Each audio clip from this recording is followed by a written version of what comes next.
Vazhdon kriza politike në Kosovë në lidhje me mos konstituimin e kuvendit, por kryeministri Albin Kurti i përgjigjet kësaj gjendje: "Më testoni, nëse nuk besoni se kam 61 vota për të bërë kryeministër në mandatin e tretë." Sipas tij, këtë testim mund ta bëjnë duke votuar Albulena Haxhiun për kryeparlamentare, gjë që do të ishte fitore për ta, pasi bllokimi i kuvendit duke pamundsuar kworumin nuk është fitore.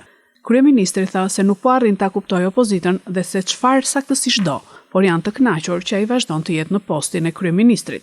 "Nëse ata dëshirojnë të më largojnë mua, do të duhet ta votojnë Albulenën", theksoi Kurti. Udhëheqësi i lëvizjes Vetvendosja është shprehur se kandidatura Albulena Haxhiut për kryetare të kuvendit të Kosovës është vendimi i partisë dhe nuk do të tërhiqet. Ai tha se gjatë procesit të formimit të qeverisë do të jetë i gatshëm për kompromise dhe koncesione. Albin Kurti ju rikthye ide së një koalicioni me LDK-n i palëkundur nga refuzimet e saj. Kryeministri Kurti nënvizoi se bashkë me Lidhjen Demokratike të Kosovës dhe 3 mandatet e nismës mund të bëjnë 80 deputet në parlament.